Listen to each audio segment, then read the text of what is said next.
Passing through element. अगर हम इस एलिमेंट से पास होने वाले फ्लक्स की बात करें तो फ्लक्स क्या होगा, D phi E is equal E vector dot D A vector. ये तो एक एलिमेंट का हो गया। इस एलिमेंट के लिए अगर हम बात करते हैं तो यहां पर क्या आएगा, flux for complete Gaussian surface.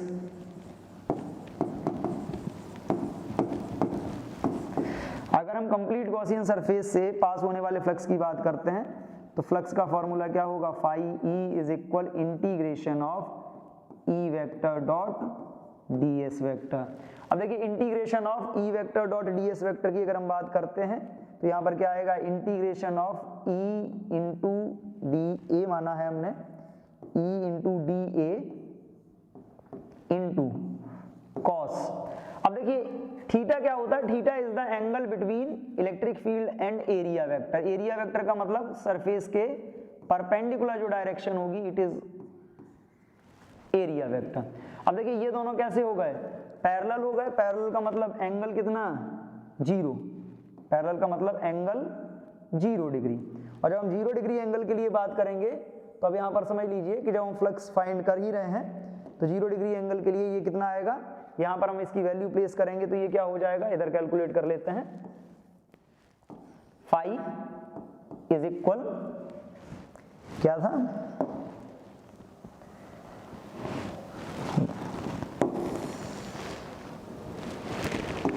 Phi is equal E integration of E into D A. Clear, क्योंकि cos 0 की वैल्यू कितनी हो जाएगी, 1। ई बाहर आ जाएगा इंटीग्रेशन से तो phi is equal E into integration of D A. E की वैल्यू जो हमने फाइंड कर रखी है, यहां से कितना फाइंड कर रखा है, ई का value 1/4 pi epsilon not into Q by R square. तो 1/4 pi epsilon not into Q by R square into integration of D A. अगर हम कंप्लीट लूप के लिए बात करें तो कंप्लीट लूप या कंप्लीट जो गॉसियन सरफेस है इसका जो एरिया होगा, स्फीयर का टोटल एरिया होता है 4 पाई आर स्क्वायर। ये 4 पाई से 4 पाई कैंसिल और आर स्क्वायर से आर स्क्वायर कैंसिल। क्या बचता है हमारे पास, उसकी बात करेंगे। जो हमारे पास बचा हुआ है, क्या बचा है, फाई इज इक्वल 1/एप्सिलॉन नॉट इंटू क्यू। देखिए यही हमको प्रूव करना था और यही क्या है, it is Gauss law. Simple सी बात, हमने एक छोटा सा चार्ज कंसीडर किया, एक small charge q that is at point O and we consider a closed Gaussian surface around it that is of radius r and take an small element of area dA। इस element पर हमने electric field की बात की, E is equal क्या आया, 1/4 pi epsilon not into Q by R square. फिर इस एलिमेंट का हमने फ्लक्स फाइंड किया, इस एलिमेंट के थ्रू ही हमने कंप्लीट सरफेस का फ्लक्स फाइंड किया। फाइनली हमारा जो आया flux that is phi is equal 1/एप्सिलॉन नॉट इंटू क्यू। 1/एप्सिलॉन नॉट इंटू क्यू का मतलब क्या है कि ये हमारा हो गया गॉस लॉ और यही हमको प्रूव करना था और हमने यहाँ पर इसको प्रूव कर दिया है, गॉस लॉ। अब देखिए गॉस लॉ को प्रूव करना तो काफी आसान है, इंपॉर्टेंट है इसके एप्लीकेशंस। ठीक है, सबसे इंपॉर्टेंट होते हैं इसके एप्लीकेशंस। ठीक है,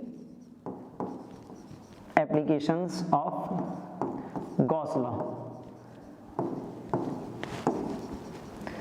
सबसे इंपॉर्टेंट टॉपिक है ये। मान लीजिए इससे क्वेश्चन आना ही आना है, हर बार लगभग क्वेश्चन आता है इससे। अब इसके अगर हम एप्लीकेशंस की बात करें तो अब इसके एप्लीकेशंस देखिए, एप्लीकेशंस क्या रहेंगे। अगर हम स्टार्ट करें तो फर्स्ट एप्लीकेशन हम यहां से लेते हैं कूलॉम्स लॉ का।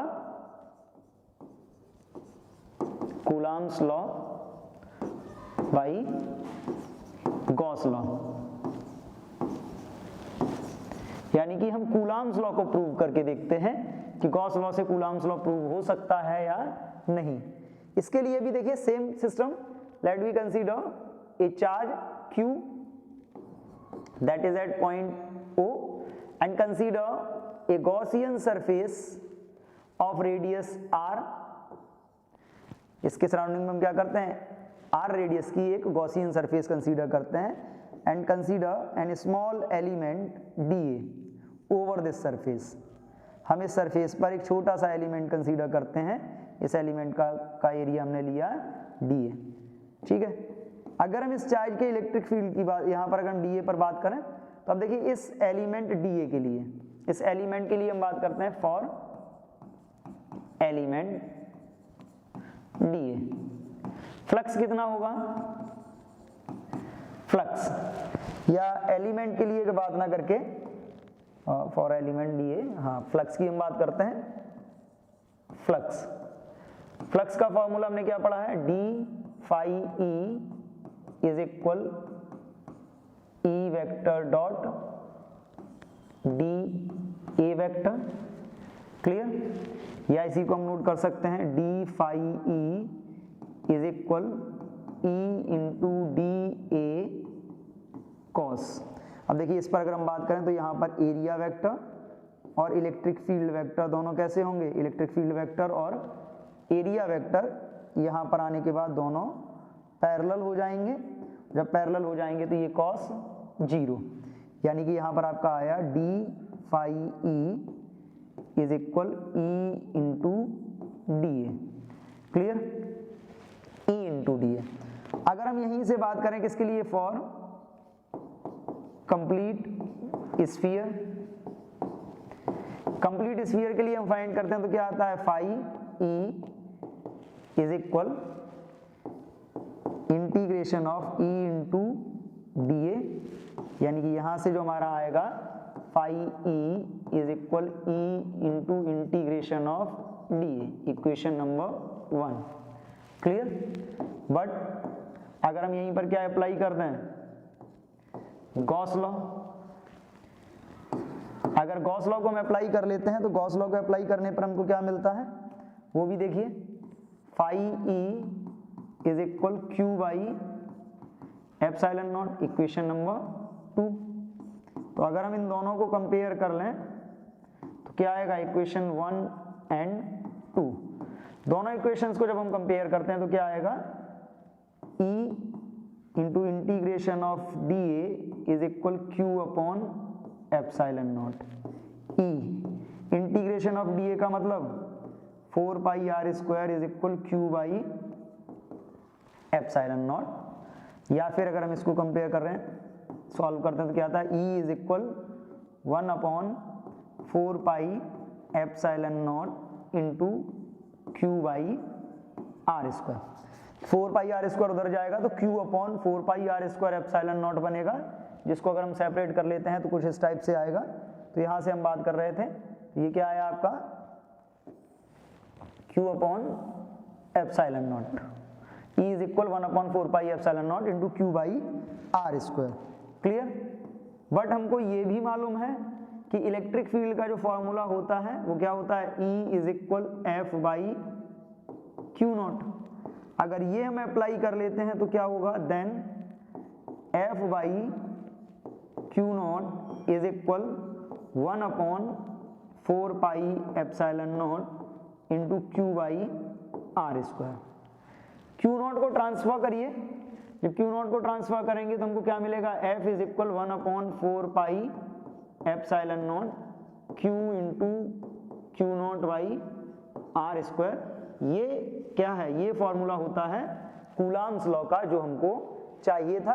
तो ये गॉस लॉ को अप्लाई करके हम सिंपली कूलॉम्स लॉ को प्रूव कर सकते हैं. सिंपल सा प्रोसीजर है कि आप कोई भी एक एलिमेंट ले लीजिए, सबसे पहले आप उस एलिमेंट का फ्लक्स फाइंड करिए, एलिमेंट के थ्रू आप कंप्लीट स्फीयर का फ्लक्स, और उस फ्लक्स को आप, टोटल फ्लक्स को आप गॉस लॉ से कंपेयर कर दीजिए. जब गॉस लॉ से कंपेयर करोगे तो आपको इलेक्ट्रिक फील्ड इंटेंसिटी की वैल्यू मिल जाएगी, और उसी इलेक्ट्रिक फील्ड इंटेंसिटी को आप किससे कंपेयर कर देंगे, इलेक्ट्रिक फील्ड के जो जेन्युइन फॉर्मूला होता है एफ बाई क्यू नॉट, उससे कंपेयर करके आप इसकी वैल्यू को फाइंड कर सकते हो. तो यहां से हमारा गॉस लॉ प्रूव हो जाता है.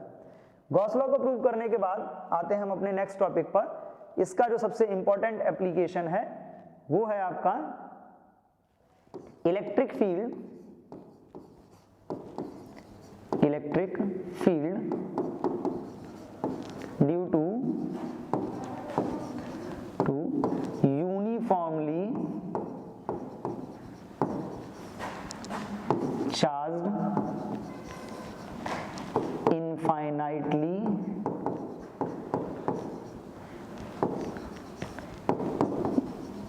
long conductor, infinitely long conductor या electric field due to a line charge भी हम इसको कंसीडर कर सकते हैं कि इलेक्ट्रिक फील्ड। अब देखिए इसको फाइंड करने के लिए हम क्या करते हैं, सपोज हमारे पास ये एक इनफाइनाइटली लॉन्ग कंडक्टर है जिस पर plus Q charge uniformly distribute है, plus Q charge uniformly distribute है and the linear charge density of this conductor is dq by dl, या फिर हम इसको क्या लिख सकते हैं q बाई l। क्लियर। और इसी के थ्रू हमको इसका इलेक्ट्रिक फील्ड फाइंड करना है। इलेक्ट्रिक फील्ड फाइंड करने के लिए क्योंकि हम गॉस लॉ को अप्लाई करना चाह रहे हैं, तो देखिए गॉस लॉ को अप्लाई करने के लिए क्या है, let we consider a cylindrical Gaussian surface around this conductor of radius of length L and radius R। हम इसके सराउंडिंग में R रेडियस और L लेंथ का एक सिलेंड्रिकल गॉसियन सरफेस कंसीडर करते हैं। अब अगर हम इस गॉसियन सरफेस की बात करें तो इस गॉसियन सरफेस में देखिए तीन सरफेस हैं, एक इसकी कर्व्ड सरफेस है और दो क्या हैं, दो इसके कैप यानी कि प्लेन सरफेस हैं सिलेंडर के। तो अगर हम यहां पर बात करें तो सबसे पहले हम बात करते हैं फ्लक्स पासिंग थ्रू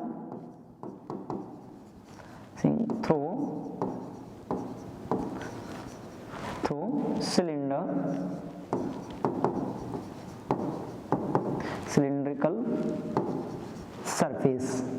ठीक है, सिलिंड्रिकल सरफेस का अगर हम फ्लक्स की बात करें, देखिए फ्लक्स के लिए क्या होगा, फ्लक्स का सिंपल सा फॉर्मूला, फ्लक्स इज इक्वल क्या होगा, flux of curved surface plus